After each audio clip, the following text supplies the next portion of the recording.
So, Paige Bueckers' debut, man. It wasn't that good, not gonna lie, not that good. For each other, and that's our connection. And we're so connected that way, and that doesn't mean it's great all the time. We have hard conversations, we have tears, we have disagreements. That's actually normal in a relationship, isn't it? Like, it's normal to have disagreements. It's normal to be frustrated with each other. It's normal. Like, that's a part of it. Conflict's a part of it.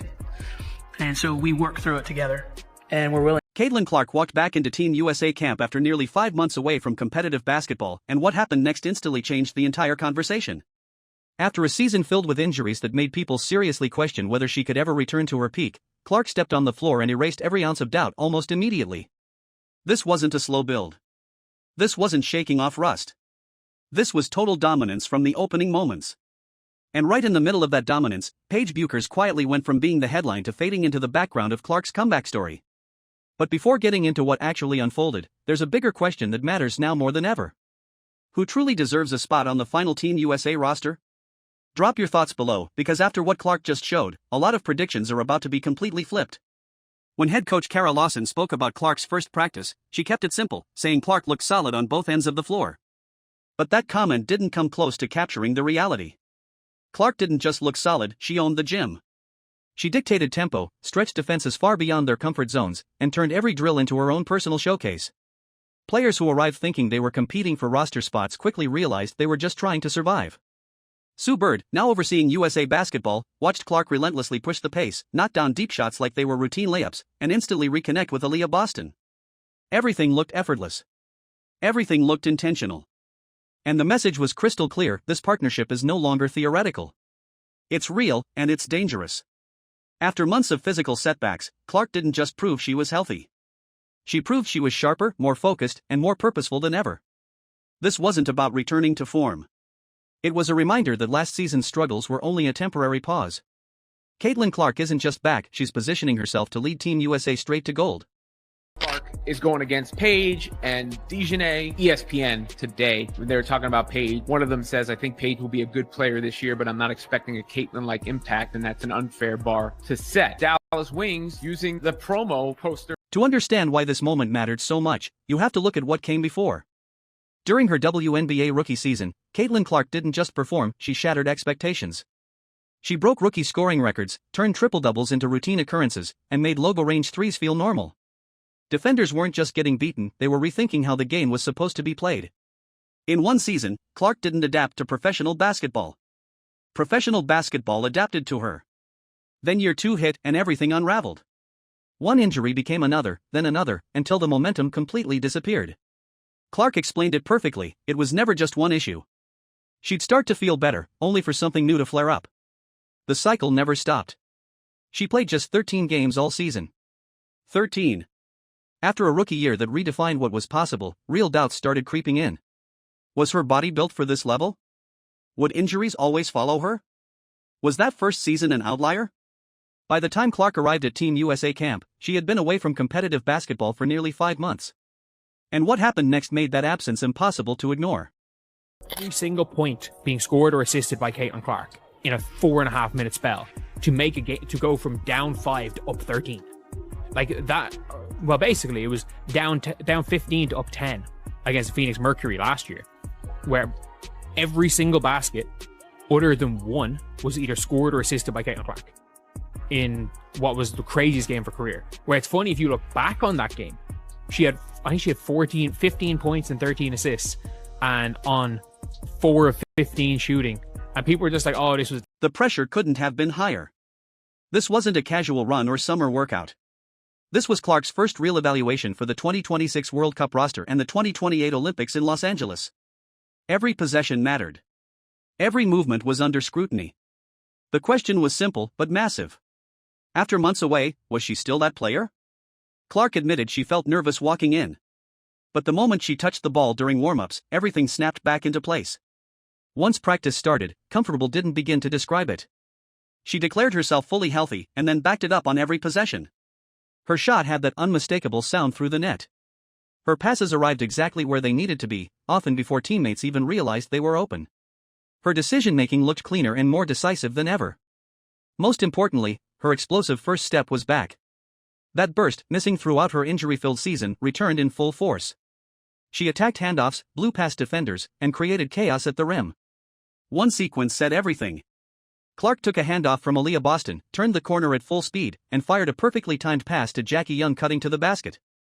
The shot missed, but it didn't matter. The pass told the story.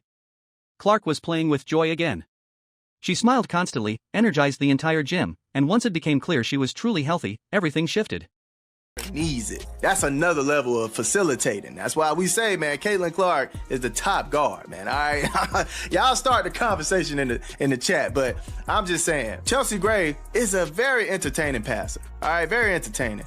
Sometimes her flashiness kind of make her throw the ball away and things of that nature, but Caitlin Clark knows how to get that thing in tough spots. All right, get it in tough spots and get her teammates open, get it to where the teammate can catch the ball and just pull it in a comfortable Then style. came the moment everyone started buzzing about the of chemistry between facilitating, Caitlin man. Clark and Aaliyah Boston.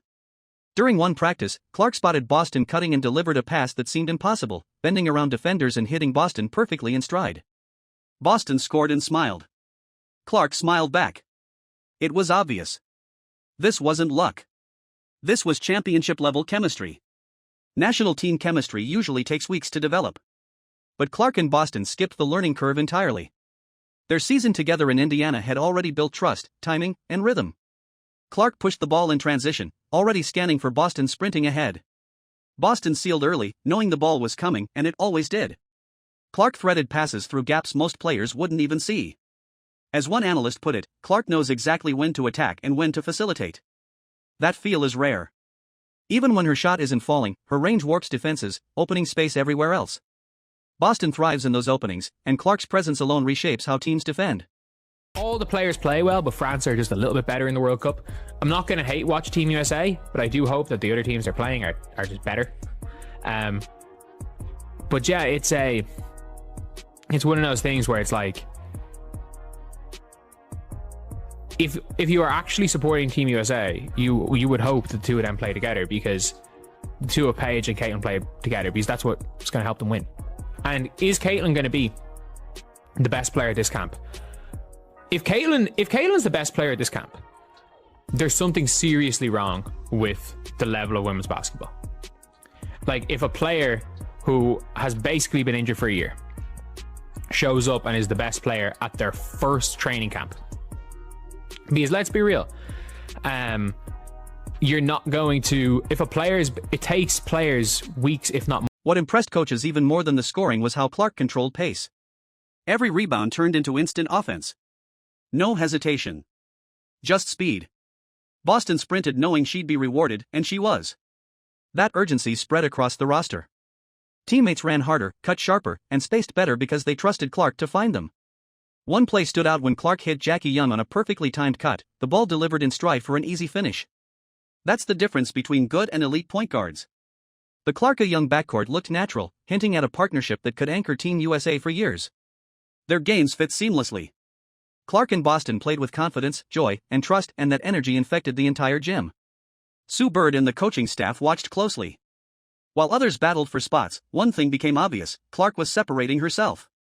The starting point guard debate was over. Most of us want adversity to go really quickly, like, okay, it'll be tough for a half a day, and then we're done. And this has been tough for longer for us. Good. Because this is what life is about. Like, you don't get to control the length of your adversity. All you get to do is control your attitude and your focus, and just work like heck to try. Entering camp, everything felt unpredictable. Too much talent. Too few spots. Brutal competition. Every player knew one bad practice could end their dream. Clark felt that pressure too, but by day 2, what should have been a tight race looked one-sided. Reporters struggled to describe it, finally settling on one phrase: Clark was on fire. Her shooting was automatic even from deep beyond the arc. But it wasn't just the scoring. It was control. Her vision created plays others couldn't see. She made instant decisions that always led to the best outcome. While others chased individual moments, Clark made everyone better. Her leadership emerged naturally. She communicated constantly, organized the offense, and controlled tempo. Younger players followed her lead. Trusted her judgment. Matched her intensity. When Sue Bird said Clark looked great and that her timing was fully back, it carried weight. Coaches weren't evaluating anymore. They were watching someone take command. Clark summed it up simply: it felt amazing to finally be healthy. And by the end of camp, the message was undeniable. Caitlin Clark didn't just earn a roster spot. She established herself as the unquestioned leader, the future of USA basketball, and the one calling the shots moving forward.